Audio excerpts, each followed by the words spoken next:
Hello, good morning. सर्दियों का मौसम ऑलमोस्ट जा चुका है और फरवरी का हाफ मंथ भी ख़त्म हो गया है। तो ऐसे में ज़रूरत होती है कि अपने गार्डन को हम रिवाइव कर लें।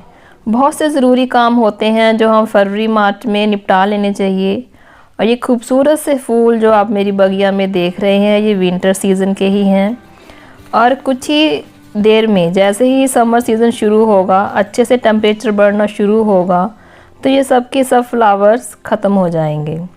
ये मेरी क्यारी में मेथी और धनिया खूब फल रहे हैं और इस सर्दियों में मुझे मेथी और धनिया इतनी अच्छी से हार्वेस्ट करने को मिले कि अब तक भी मैं इनको हार्वेस्ट करती आ रही हूँ। बाकी वेजिस इतनी अच्छी नहीं हुई, मे भी ठंड बहुत ज़्यादा थी। तो ऐसे में हम बात करते हैं कि हमें क्या क्या ज़रूरी काम करने चाहिए। तो पहला काम है, हमें अपने पॉट्स तैयार कर लेने चाहिए और मिट्टी को अच्छे से धूप लगवा लेनी चाहिए, क्योंकि सर्दियों की वेजिटेबल्स हमने हार्वेस्ट कर ली हैं।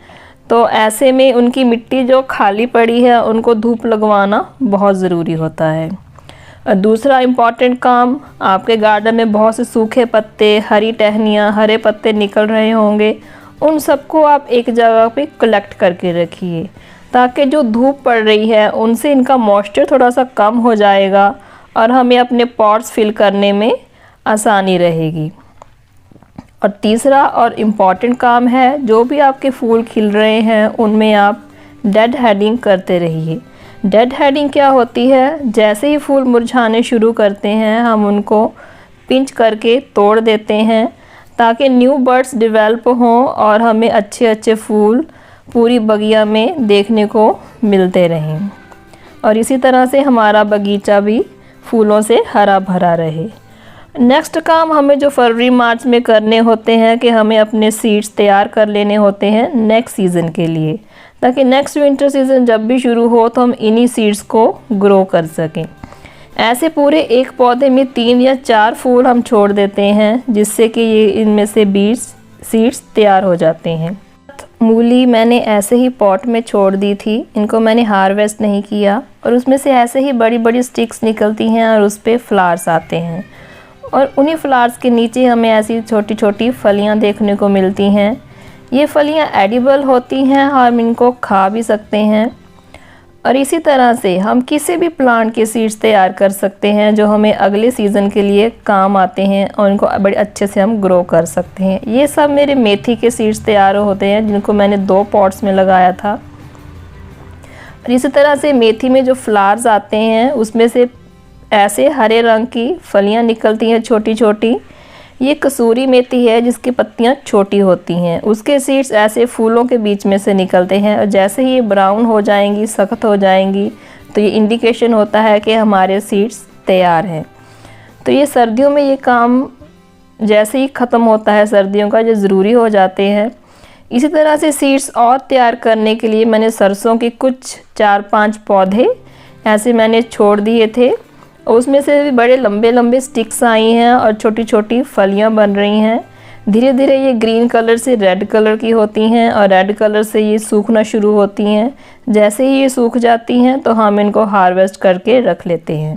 जैसे ही इनका सीज़न मैं इनको हार्वेस्ट करूँगी, इनको संभाल के रखूँगी, तो आपके साथ ये शेयर ज़रूर करूँगी।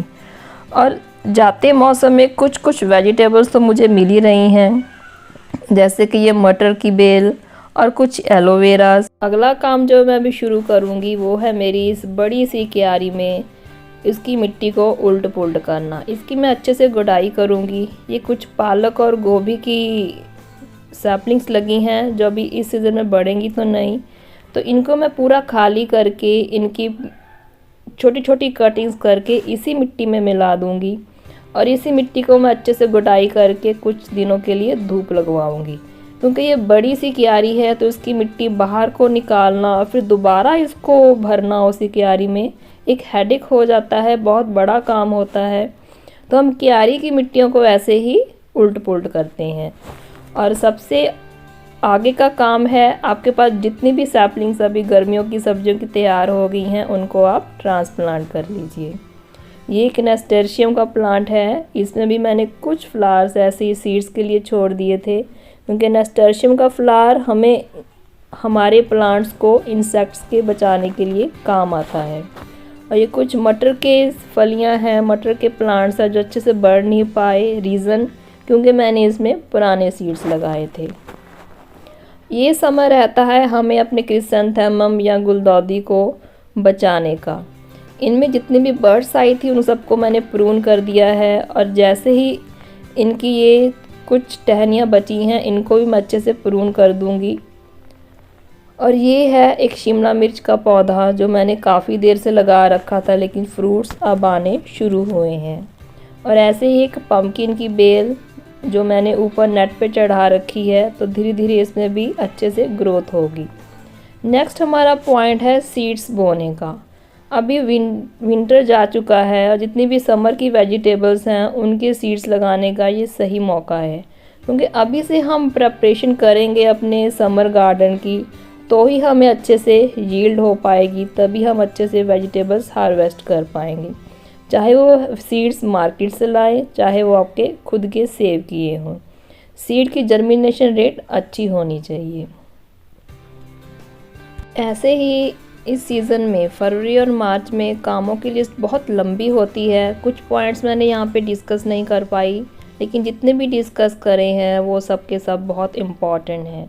तो जब भी आप गार्डनिंग करेंगे आपको तभी समझ में आएगा कि हम गार्डनिंग में क्या कुछ करते हैं और क्या कुछ नहीं।